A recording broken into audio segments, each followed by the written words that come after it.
Welcome to tricky learning YouTube channel. So ఈ వీడియోలో 2023కు సంబంధించిన నోబెల్ ప్రైజెస్ను ఏ ఫీల్డ్లలో ఎవరెవరికి వచ్చాయి మరియు వాటిని ఎలా గుర్తుపెట్టుకోవాలనేది చూద్దాం. సో మొదటగా Nobel prize in 2023 in economic sciences. So economic సైన్సెస్లో క్లాడియా గోల్డిన్ అనే యుఎస్ఏకి చెందిన హార్వర్డ్ ప్రొఫెసర్ ఈమెకు ఎకనామిక్ సైన్సెస్లో నోబెల్ ప్రైజ్ వచ్చింది. సో ఈ క్లాడియా గోల్డిన్ గుర్తుపెట్టుకోవడానికి సింపుల్ కోడ్ ఏంటంటే, ఎకనామిక్గా బాగున్నవారే ఆడి కార్ మరియు గోల్డ్ కొనగలరు లేదా కొంటారు. సో ఇది జనరల్ సెన్స్గా ఉంది కదండి. సో జనరల్గా ఎవరికైతే ఎకనామిక్గా బాగుంటారో వాళ్ళే ఆడి కార్ మరియు గోల్డ్ కొంటారు. చాలా సింపుల్ అండ్ జనరల్గా వాడేది. సో దీంట్లో ఆడి అనేది క్లాడియాలో ఉంది చూడండి, అలాగే గోల్డ్ అనేది గోల్డిన్లో ఉంది. సో ఎకనామిక్గా బాగున్నవారే ఆడి కార్ మరియు గోల్డ్ కొంటారని గుర్తుపెట్టుకోవడం వల్ల క్లాడియా గోల్డిన్ను ఎకనామిక్ సైన్స్లో నోబెల్ ప్రైజ్ వచ్చిందనేది గుర్తుపెట్టుకోవచ్చు. సో క్లాడియా గోల్డిన్ గారికి ఎకనామిక్స్లో నోబెల్ ప్రైజ్ ఎందుకు ఇచ్చారంటే, సో మార్కెట్ ఎకానమీలో సో లేబర్ ఫోర్స్ అనేది ఉంటారు కదా, ఆ లేబర్ ఫోర్స్లో ఉమెన్ యొక్క పాత్రను ఈమెను తెలిపినందుకు గాను ఈమెకు క్లాడియా గోల్డిన్కు నోబెల్ ప్రైజ్ ఇచ్చారు. సో నెక్స్ట్ నోబెల్ ప్రైజ్ చూద్దాం. So Nobel prize in medicine 2023 Katalin Kariko మరియు డ్రూ వియస్సిమాన్. సో క్యాటలినా క్యారికో అనే ఆమె హంగరీకి చెందిన సిటిజన్. సో హంగరీ యొక్క క్యాపిటల్ వచ్చేసి బుడాపెస్ట్. సో అలాగే డ్రూ వియస్సిమాన్ అనే ఆయన యుఎస్ఏకి చెందిన సిటిజన్. సో వీళ్ళిద్దరూ కలిపి ఎంఆర్ఎన్ఏ అంటే మెసెంజర్ ఆర్ఎన్ఏ. సో ఈ టెక్నాలజీని వీళ్ళు డెవలప్ చేశారు. సో ఈ టెక్నాలజీ వల్ల ఉపయోగం ఏం జరిగిందంటే, కోవిడ్ వ్యాక్సిన్ను డెవలప్ చేయడానికి కూడా ఇది ఎంతో ఉపయోగపడిందనమాట. సో అందువలన క్యాటలినా క్యారికో మరియు డ్రూ వియస్సిలకు మెడిసిన్లో నోబెల్ ప్రైజ్ 2023 గాను ఇవ్వడం జరిగిందనమాట. సో వీరిద్దరిని ఎలా గుర్తుపెట్టుకోవచ్చు? సో క్యాటలినా క్యారికో మరియు డ్రూ వియస్సిమాన్. సో తెలివైన కేకేలే మెడిసిన్ చదవగలరు. సో ఇక్కడ తెలివైన అనే పదము వైస్ మ్యాన్. సో వైస్ అనే దానికి తెలివైన అనే పదము సినానిమ్ కదండి తెలుగులో. సో ఆ విధంగా తెలివైన కేకేలే, కేకే అనేది క్యాటలినా మరియు క్యారికోలోని మొదటి 2 లెటర్లను తీసుకోవడం జరిగింది. అలాగే వీళ్ళకు మెడిసిన్లో నోబెల్ ప్రైజ్ వచ్చింది కాబట్టి ఈ విధమైన కోడు తెలివైన కేకేలే మెడిసిన్ చదవగలరు. సో అని గుర్తుపెట్టుకోవడం ద్వారా ఈజీగా క్యాటలినా క్యారికో మరియు డ్రూ వియస్సిమాన్ మెడిసిన్లో నోబెల్ ప్రైజ్ పొందారని గుర్తుపెట్టుకోవచ్చు. సో లేదా కేకే వైస్మ్యాన్ అని గుర్తుపెట్టుకోవడం ద్వారా కూడా వీరికి నోబెల్ ప్రైజ్ అనేది మెడిసిన్లో వచ్చిందనేది కేకే వైస్మ్యాన్ ద్వారా కూడా గుర్తుపెట్టుకోవచ్చు. లేదంగా ఎలాబరేట్గా చెప్పుకోవాలంటే కాకా అంటే క్యాటలినా క్యారికో వైజ్మ్యాన్, కాకా వైజ్మ్యాన్ కదా. సో ఈ విధంగా కాకా వైస్మ్యాన్ అనే ఈ పదంను గుర్తుపెట్టుకోవడం ద్వారా మెడిసిన్లో క్యాటలినా క్యారికో మరియు డ్రూ వియస్సిలకు నోబెల్ ప్రైజ్ వచ్చిందని ఈజీగా ఐడెంటిఫై చేయొచ్చు. So next one.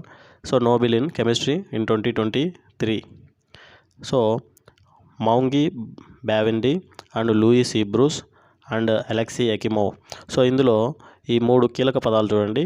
సో ఈ బ్యావెండిలో ఏడబ్ల్యూ తీసేయండి, ఏ మిగిలింది బెండి. సో బెండి. సో అలాగే లూయిస్ ఈ. బ్రూస్లో బ్రూ అనేది ఉంది చూడండి, బ్రూ అనే కాఫీ పౌడర్ లేదా కెమికల్ కదా బ్రూ అనేది. సో అలాగే ఎకిమోవ్లో ఏకి మూవీ, ఒక మూవీ. సో వీటిని సింక్రనైజ్ ఎలా చేసుకోవచ్చు అంటే, ఒక మూవీలో బెండకాయ మీద బ్రూ అనేది ఒక కెమికల్ కదా, బ్రూ కెమికల్ను వేసి తినడం చూశాను. సో ఒక మూవీలో బెండకాయ మీద బ్రూ కెమికల్ వేసి తినడం చూశాను. సో ఈ విధంగా ఇమాజినేషన్ చేసుకోవడం వల్ల సింపుల్గా సో బెండిలో మౌంగి బి బ్యావెండి, అలాగే బ్రూలో లూయిస్ ఈ. బ్రూస్, అలాగే ఏకి మూవీలో అలెక్సీ ఎకిమోవ్. ఇది బ్రూ అనేది ఒక కెమికల్ కాబట్టి వీళ్ళకు కెమిస్ట్రీలో నోబెల్ ప్రైజ్ వచ్చిందనేది ఈజీగా గుర్తుపెట్టుకోవచ్చు. అలాగే వీళ్ళ ముగ్గురు యుఎస్ఏకి చెందిన సిటిజన్స్. సో మనకి ఎప్పుడైనా సరే విచిత్రంగా ఉండేవి, ఫన్నీగా ఉండేవి ఎక్కువగా గుర్తుండే అవకాశం ఉంటుంది. సో ఆ ఉద్దేశంతోనే వీటిని పెట్టడం జరిగింది తప్ప ఎవరిని కించపరిచే ఉద్దేశం కాదు. సో అది గమనించండి. సో నెక్స్ట్ నోబెల్ ప్రైజ్ చూద్దాం. So Nobel prize in physics. మనకు ఫిజిక్స్ అంటే అందరూ భయపడతారు కదండి. సో అంతేకాకుండా అదొక గోస్ట్ లాగా చూస్తారు. సో ఆ క్లాస్ అంటేనే ఒక పెద్ద నరకం లేదా హెల్గా భావిస్తారు. సో ఈ విధంగా ఈ సింక్రనైజ్ చేసుకోవడం వల్ల ఫియరీ అగోస్ట్ని అనే అతన్ని, అలాగే ఫెరెంక్ క్రౌజ్ అనే అతన్ని, అలాగే యాన్నీ ఎల్ హుల్లియర్ అనే ఈ ముగ్గురిని ఫిజిక్స్లో నోబెల్ ప్రైజ్ వచ్చిందనేది ఈజీగా ఐడెంటిఫై చేయొచ్చు. సో సింపుల్గా మనకు ఫిజిక్స్ అంటే భయం, ఫియర్, అలాగే అదొక గోష్లా భావిస్తాము. అలాగే ఫిజిక్స్ క్లాస్ అంటేనే ఒక హెల్లుగా భావిస్తాము. సో ఈ ఫియరీ అగోస్టిన్ అనే ఆయన యుఎస్ఏకు చెందిన సిటిజను, అలాగే ఫెరెంక్ క్రౌంచి అనే ఆయన హంగరీకి చెందిన సిటిజన్, అలాగే యాన్నీ ఎల్ హుల్లియర్ అనే ఆయన ఫ్రాన్స్కి చెందిన సిటిజన్. సో ఫ్రాన్స్ రాజధాని ప్యారిస్. సో వీళ్ళు చేసిన రీసెర్చ్ ఏంటంటే పల్సెస్ ఆఫ్ లైట్, అంటే కాంతి యొక్క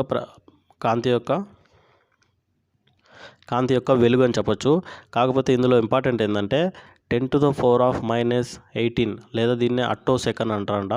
సో ఈ అట్టో సెకండ్ ఇంత తక్కువ సమయంలోనే ఈ లైట్ను వీళ్ళు జనరేట్ చేశారు. సో అందువలన వీళ్ళకు ఫిజిక్స్లో నోబెల్ ప్రైజ్ ఇవ్వడం జరిగింది. సో కెమిస్ట్రీలో వచ్చేసి వీళ్ళు క్వాంటమ్ డాట్స్, సో ఈ క్వాంటమ్ డాట్స్ అనే పార్టికల్స్ను ఐడెంటిఫై చేయడం వలన వీళ్ళకు కెమిస్ట్రీలో నోబెల్ ప్రైజ్ ఇవ్వడం జరిగింది. సో అలాగే next Nobel prize peace in 2023. So దీంట్లో నర్గిస్ మహమ్మదీ అనే ఒక ఇరానీ మహిళకు ఈ అవార్డు ఇవ్వడం జరిగిందనమాట. ఇందులో ఇరాన్ ఈమది. సో అంతేకాకుండా ఈ ఇరాన్ను రివర్స్ తిప్పండి, NAR, నర్. సో ఈ విధంగా ఈ పదం యొక్క స్టార్టింగ్ పదం మనకు తెలిసినట్టే, నర్గిస్ మహమ్మదీ. అంతేకాకుండా మనము ఇరాన్లో ముస్లింలే కదా నివసించేది. సో ఆ విధంగా మహమ్మదీ అనే పదం కూడా ఈజీగా గుర్తుపెట్టుకోవచ్చు. వారికి నోబెల్ ఏ ప్రైజ్ వచ్చింది? పీస్ ప్రైజ్ వచ్చిందనమాట. యాక్చువల్గా ఈమె ఇరాన్ మహిళల యొక్క అణచివేతకు వ్యతిరేకంగా పోరాడుతున్నారు. ప్రస్తుతానికి ఈమె జైల్లో ఉంది అనమాట. సో నోబెల్ కమిటీ అనేది ఇరాన్ గవర్నమెంట్ రిక్వెస్ట్ చేసింది ఆమె నోబెల్ ప్రైజ్ను స్వీకరించడం కోసం అలో చేయమని. సో ఈ విధంగా ఈ పేరులోనే ఇరాన్ దీన్ని రివర్స్ చేయడం వల్ల NAR, నర్గిస్, ఇరాన్ అనేది ముస్లిం కంట్రీ కాబట్టి మహమ్మదీ, నర్గిస్ మహమ్మదీ. సో ఈజీగా ఐడెంటిఫై చేయొచ్చు. సో నెక్స్ట్ నోబెల్ ప్రైజ్ చూద్దాం. So Nobel prize in literature 2023. So జనరల్గా మనకు లిటరేచర్ ఎనీ లాంగ్వేజెస్లో ప్రోజ్ అని, పోయట్రీ అని 2 పేపర్లు కానీ 2 టైప్స్ కానీ ఉంటాయి కదా. సో ఈ విధంగా ప్రోజ్ అనేది గుర్తుపెట్టుకోవడం వల్ల ఈ ఫోస్సీ అనే పదము ఈజీగా గుర్తుపెట్టుకోవచ్చు. అంతేకాకుండా ఈ ప్రోజ్ అనేది లిటరేచర్కి సంబంధించిందని మనకు ఆల్రెడీ తెలుసు కాబట్టి సో లిటరేచర్లో జాన్ ఫోస్సీకి నోబెల్ ప్రైజ్ రావడం జరిగింది. సో ఈయన నార్వే సిటిజన్. సో నార్వే యొక్క రాజధాని ఓస్లో. సో నోస్లో అని గుర్తుపెట్టుకోవడం వల్ల, నోస్ అంటే తెలుసు కదా ముక్కు, ఓస్లో నార్వే మరియు ఓస్లో ఈ విధంగా సింపుల్గా ఐడెంటిఫై చేయొచ్చు నార్వే యొక్క రాజధాని ఓస్లో అని. సో ఈయన జాన్ ఫోస్సీ అని ఆయన లిటరేచర్లో నోబెల్ ప్రైజ్ వచ్చింది. ఈయన నార్వే యొక్క సిటిజన్. సో నెక్స్ట్ సో మనకు ఈ నోబెల్ ప్రైజ్లలో అన్ని నోబెల్ ప్రైజులు స్టాక్హోమ్లో ఇస్తారండి. స్టాక్హోమ్ అనేది స్వీడన్ యొక్క రాజధాని. కానీ ఒక్క పీస్ బహుమతి మాత్రమే ఓస్లోలో ఇస్తారు. అట్ ద సేమ్ టైం ఓస్లోలో అనౌన్స్ చేస్తారు. అట్ ద సేమ్ టైము దాన్ని సెలెక్ట్ చేసేది మాత్రం నార్వేజియన్ నోబెల్ కమిటీ అనమాట. యాక్చువల్గా నార్వేజియన్ పార్లమెంట్ వీళ్ళు సెలెక్ట్ చేస్తారనమాట. ఇదొక్కటి డిఫరెంటు. అలాగే మిగిలిన ఏమనేవి స్టాక్హోమ్లో రివీల్ చేస్తారు మరియు ఇస్తారనమాట. సో స్వీడన్ యొక్క రాజధాని స్టాక్హోమ్. సో స్టాక్ అని గుర్తుపెట్టుకోవడం వల్ల స్వీడన్ యొక్క రాజధాని స్టాక్హోమ్ అని ఈజీగా గుర్తుపెట్టుకోవచ్చు. సో ఇప్పుడు కొన్ని బిట్స్ చేద్దాం. So who got Nobel prize in 2023 in economical sciences. So ఈ గోల్డ్ మరియు ఆడి కార్ను ఎకనామిక్గా బాగుండే వాళ్ళే కొనగలుగుతారు కదా. సో ఆ విధంగా ఎక్కడుంది అది? సో ఆడి అండ్ గోల్డ్ ఎకనామిక్గా బాగున్న వాళ్ళే ఆడి కార్ మరియు గోల్డ్ కొనగలుగుతారు కాబట్టి క్లాడినా గోల్డిన్. సో అలాగే లూయిస్ ఈ బ్రూస్. ఇక్కడ చూడండి బ్రూ అనేది ఒక కెమికల్ కదా. సో అలాగే got Nobel prize in 2023 in which field. So Bru chemical కాబట్టి సో ఈజీగా కెమిస్ట్రీ అని చెప్పచ్చు. సో అలాగే నర్గీస్. సో ఇక్కడ రివర్స్ చెప్పండి, ర్యాన్ అయింది.